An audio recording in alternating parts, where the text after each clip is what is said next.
Hello everybody, welcome back to my channel. My name is Neil. So it's been a very interesting day. Today is February 24th and I was set to start school today, and thank you Putin for messing that up. It was the first day returning after the COVID pandemic, and so God told me I'd be making a video instead. So that's what I'm doing. Anyways, let's get to it. All right, this video you're about to see is Putin's emergency address to Russia. I copied a good portion of it and I edited it to try to shorten it because it was a very long speech. But I tried very hard not to change the context in my editing. And so I hope this illustrates the point that I'm going to make at the end of the video. So listen closely. But in December 2022, we reached out to the US and their allies to agree on the security principles in Europe and on the attempt to avert any NATO expansion to the east.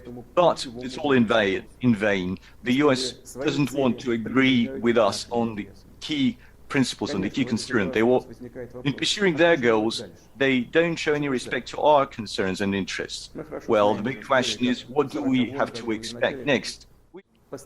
We objectively assess the threats against us in the economy. And we also assess of our abilities and capabilities to withstand that blackmail, that sheer and ruthless blackmail. We are pretty realistic about those assessments. As for the military, even following the collapse of the Soviet Union and the loss of a lot of capacity, Russia is one of the most powerful nuclear countries around the world, and it has certain advantages in terms of some new innovative weapons. In this regard, no one should have any doubts that any direct attack against Russia would lead to any dangerous circumstances for any potential aggressor and to their defeat. Now, if we allow any deployment of military systems near our borders, well, these systems will stay there for decades and they will create an absolutely unacceptable threat.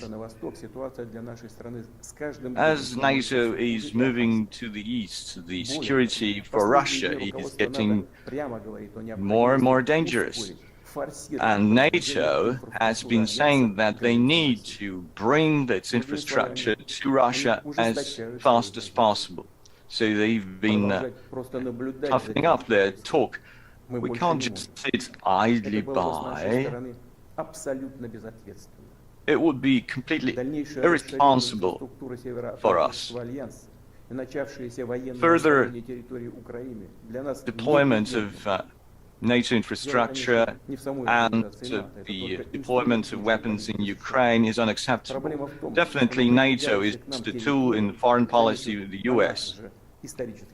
On our historic lands, we have anti-Russian systems, anti-Russian forces.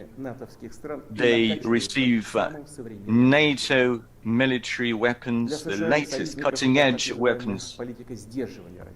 And the US and its allies are pursuing the containment policy for Russia. And for us, it's an existential threat.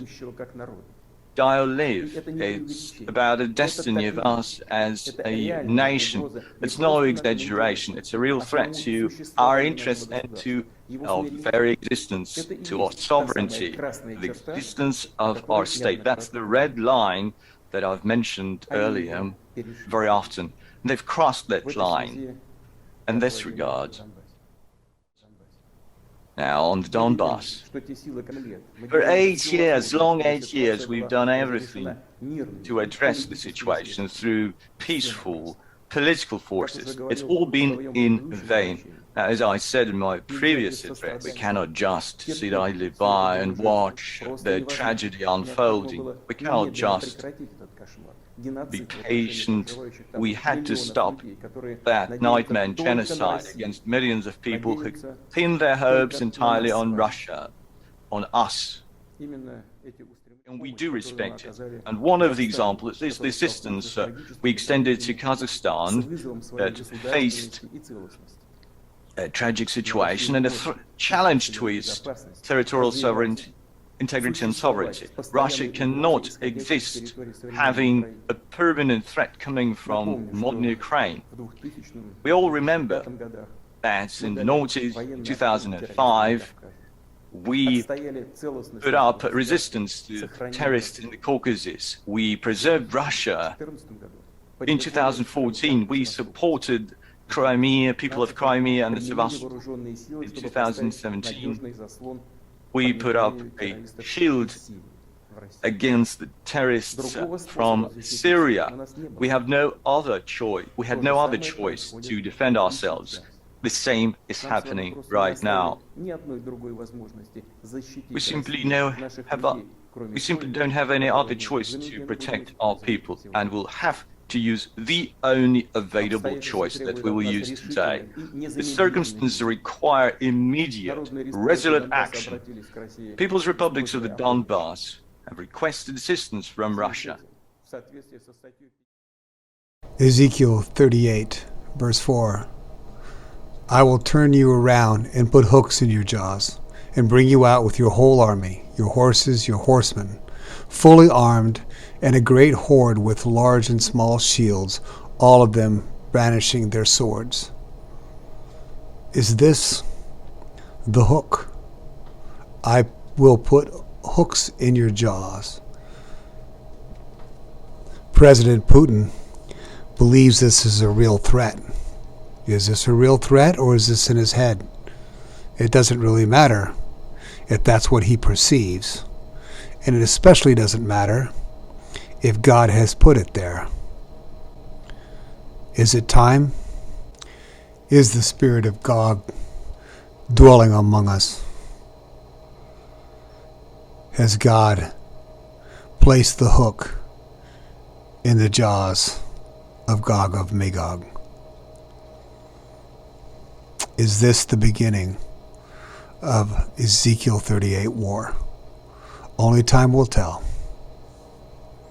Take care, my friends. If you don't know Jesus, it's not time to be fooling around. God bless you, my brothers and sisters.